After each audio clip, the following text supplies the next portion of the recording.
Ya, pemirsa, saat ini Indonesia masih belum mampu memenuhi kebutuhan daging sapi secara mandiri. Baik pemerintah, dunia usaha, ataupun akademisi mengakui hal ini.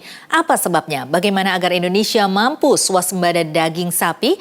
Untuk membahas hal ini, kita akan bahas lebih jauh di Dialog Nusantara Petang.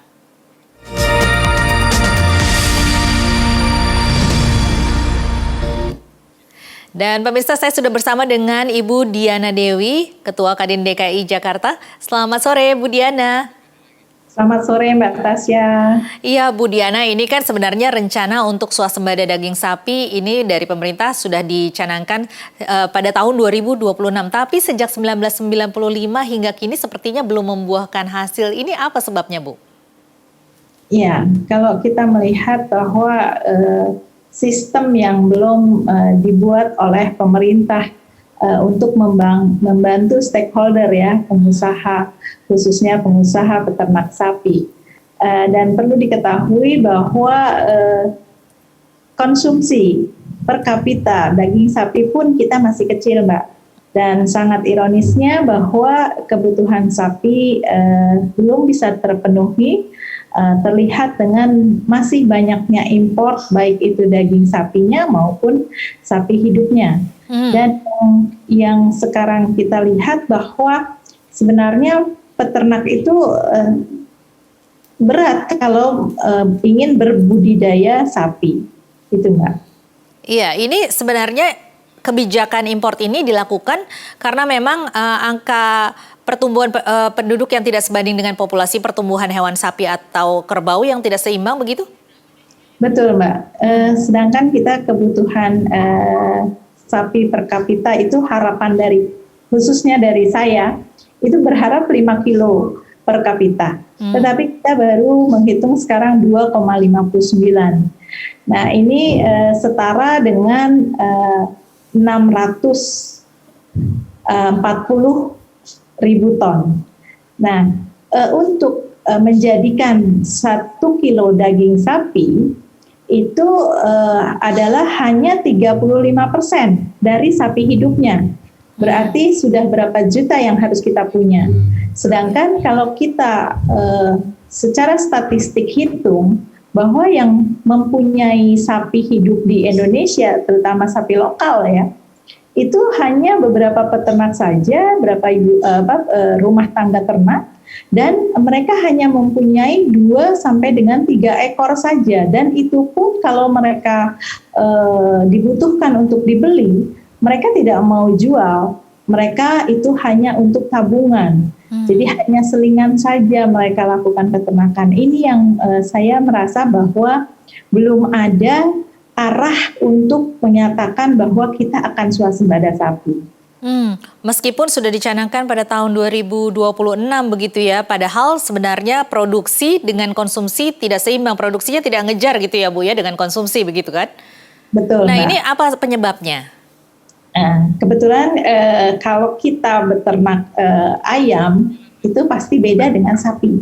Kalau ayam kan hanya 35 hari, sapi ini 2,5 tahun baru bisa dipanen. Nah, untuk 2,5 tahun ini dananya untuk peternak agak sulit.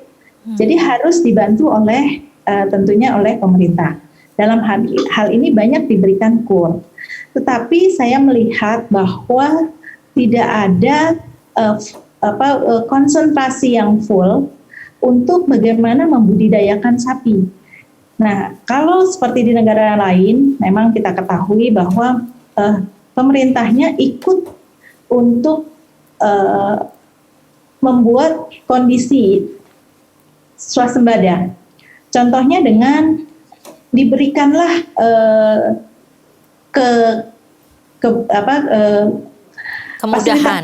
kemudahan fasilitas-fasilitas untuk bagaimana membudidayakan sapi. Nah, kalau di kita, kalau menurut saya sih belum ada ya, walaupun banyak diberikan pada saat program-program pemerintah, satu peternak dikasih misalkan 3 ekor atau 5 ekor atau kelompok ternak dengan jumlah sekian diberikan, kemudian KUR juga ada. Tetapi yang saya melihat bahwa sistemnya itu belum benar-benar komprehensif bahwa memang ini untuk budidaya peternak, sehingga kita bisa benar-benar menghitung berapa sih kebutuhannya, kemudian berapa yang harus selalu bergulir setiap tahun, ternak itu bisa dibudidayakan, kemudian hasil produksinya berapa. Nah ini yang belum, karena banyak kesulitan-kesulitan yang dihadapi di negeri ini kalau saya lihat begitu. Apakah data itu belum tersedia sejak tahun 1995? Sudah 1995. Blueprintnya sudah ada, cuma kalau saya melihat sistemnya yang belum ada, karena banyak beberapa program-program terutama dari Kementerian Pertanian itu sudah memberikan kepada kelompok-kelompok tertentu, kelompok-kelompok ternak tertentu diberikan jumlah sekian. Nah, ini yang kita melihatnya bahwa harusnya benar-benar fokus. Kalau misalkan jumlah kebutuhan kita sekarang ini 16.500.000 per tahun misalkan. Tapi kita hanya bisa saat ini mempunyai 16.500.000, tapi kalau kita breakdown lagi ada di peternak itu berapa? Kemudian yang masih bunting, nah ini kalau hamil ini bunting ini kita nggak boleh potong kan, kecuali yang memang sudah majir. Nah ini yang ternyata peternak-peternak itu banyak menjual juga sapi-sapi yang masih produktif. Ini yang akhirnya tidak ada regenerasi untuk sapi itu sendiri. Tetapi kalau ada sistem dari pemerintah, misalnya membantu peternak membudidayakan peternak dengan jumlah yang besar, itu tentunya modal butuh yang besar. Ini mereka menjual sapi-sapi yang produktif ini karena memang membutuhkan uangnya atau karena tidak memiliki literasi ataupun tidak mengetahuinya? Biasanya karena kebutuhan. Jadi peternak-peternak sekarang ini di kampung-kampung, kalau mereka kita sebut peternak, mereka hanya punya 2 sampai dengan 10 ekor. Itu pun kita sebut adalah rumah tangga ternak. Nah ini mereka kalau butuh uang baru mereka jual. Tapi kalau mereka anggap mereka masih safety aja, mereka nggak akan jual. Ini yang juga membuat harga itu juga terjadi fluktuasi ya, karena nggak bisa kita buat standar gitu. Baik, selain dari data yang masih kurang terkoordinasi secara komprehensif, juga kurangnya stimulus dari ataupun bantuan dari pemerintah, mengenai regulasinya sendiri bagaimana Ibu? Kalau regulasi,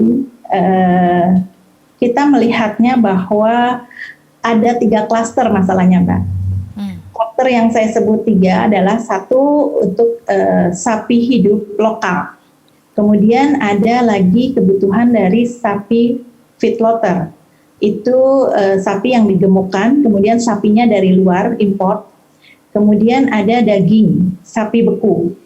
Nah, dengan adanya 3 komponen ini dan 3 klaster ini, memang kebijakan dari pemerintah tidak bisa disamaratakan.